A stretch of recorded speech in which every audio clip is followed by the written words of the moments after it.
See any oil running? No, strange. Well, slowly now. Why is the filter almost 90 degrees and no oil coming out of it? Okay, now we have some oil.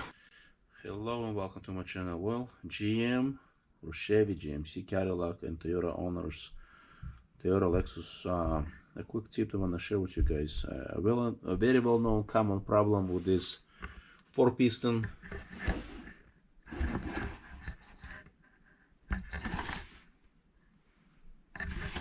or 6-piston calipers. They get replaced very often because they need maintenance just like regular, the sliding caliper. These are fixed calipers versus the sliding. Usually in the rear and the back are the sliding ones. In the front on Toyota and GM lately has been incorporated into many of their vehicles are 2 pistons like Silverado and Colorado. Toyota has been running this on many of the cars for many years now. I don't even know when they began to use 4-piston. The problem is they squeal. The calipers get replaced because they get rusted and stuck. And I'm gonna show you today how to do a preventive maintenance, once a year. Especially if you live in areas where there's a lot of rain or salt, snow.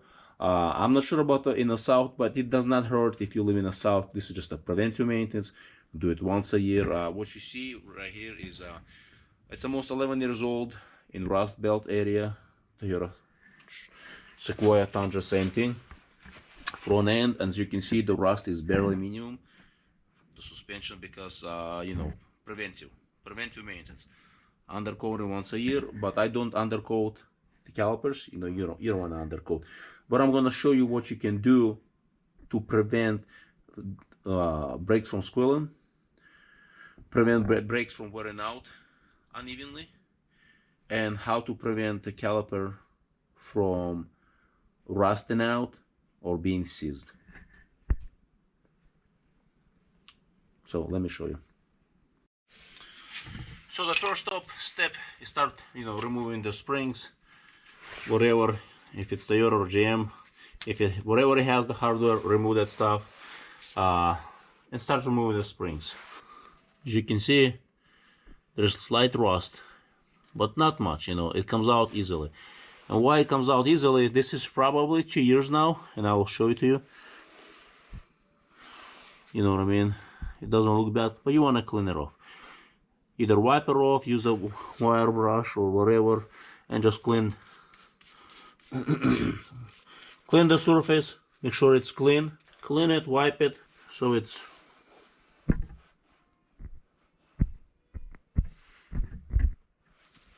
more presentable. Something like this. You have heavy rust buildup, maybe sand it off or replace the pin if it's too rusted.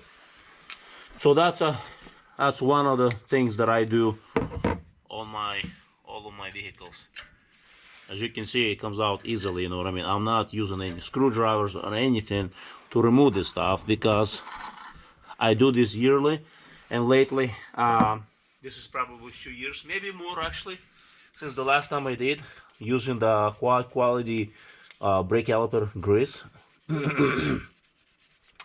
It's a little bit cost more, but according to the company, this is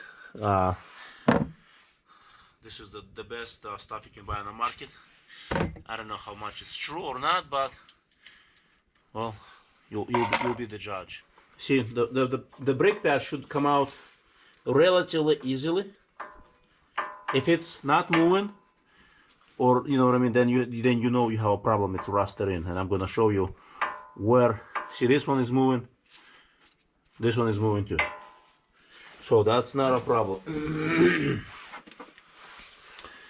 So I just don't have a good grip. As you can see, it comes out easily. If it's moving, it comes out easily. That's not a problem.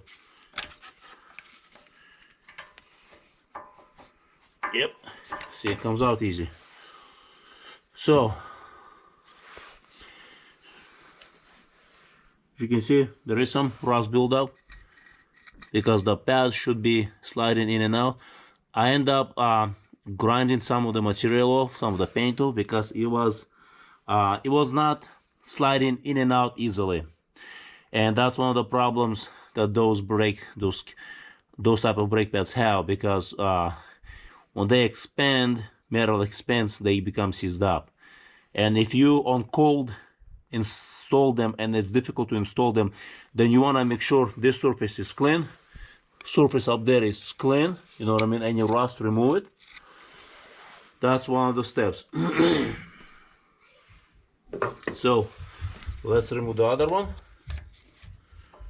See, it comes out easily. The preventive maintenance that I've been doing, it pays off. They're not seized up, as you can see, you know what I mean, there's slight rust, but nothing heavy. And I will explain to you why there's nothing heavy. The surface, the contact surface, you know, take a screwdriver and just clean it off. Scrape it off, whatever is there. Same thing on the top. Do first step, and then wipe it clean. Then I'll show you the next step. Know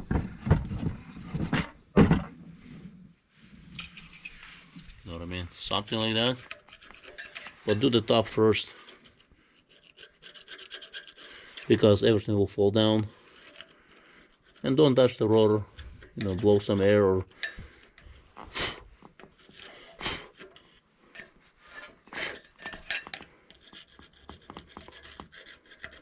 so mine doesn't look too bad, and I'll explain to you why it doesn't look too bad actually. So clean it up. So this is what I do. Take a brush, a little bit of brake grease, and just apply thin coat. Don't apply to the rotor itself. If you get on the rotor, wipe it off. Apply to the surface where the pad is sitting, and you know, take your time.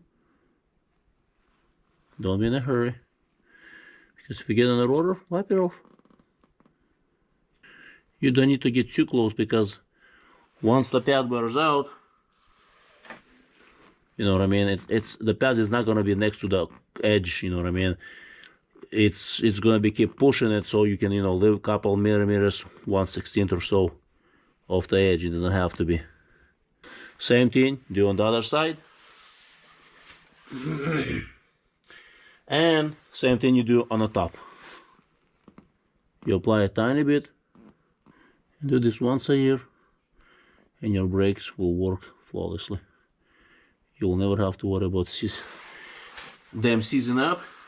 Make sure you have a good light so you can see what you're doing. So once you apply it up and lower section, next step is to apply to the edge where it rides. It will prevent it from rusting it. As you can see, I didn't have just a surface rust lightly. That's, you know, that's about 2 years ago, maybe a year and a half, you know. And do not get on the pad itself.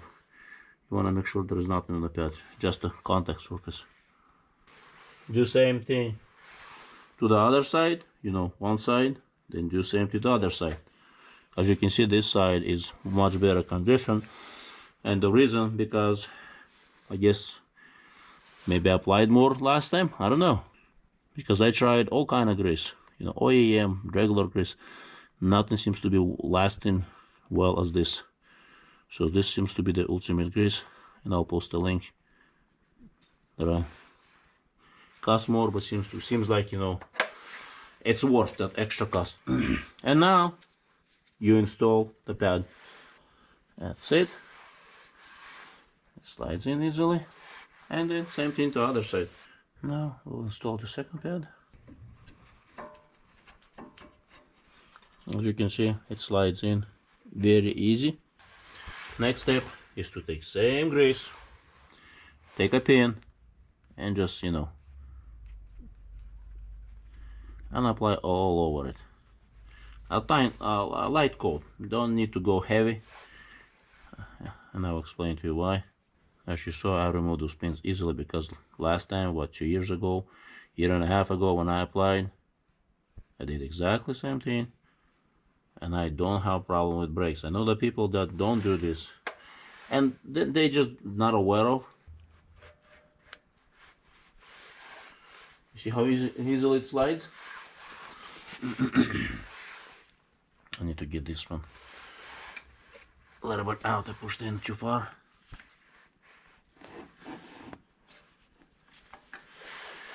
And this is the reason why I'm saying don't go too much, because you see because it touches the surface, it's just, you know, gets rubbed off, and that's it. You know, you can take the brush and apply some here, just so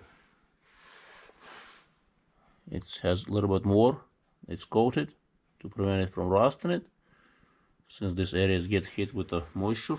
Same thing apply to the tip, because it prevents from rusting, corroding. When you have to remove, there won't be any buildup of rust. And of course, don't forget to put the springs back the way they came out. You don't want to put the sliding pin and then like, oh, I forgot. And the last step, the final step, is to put this pin. That's it. This is the preventive maintenance. Prevents rotors from rusting, season up the pads, prevents pads from wearing out unevenly and rusting out. So this preventive maintenance will make your pads last longer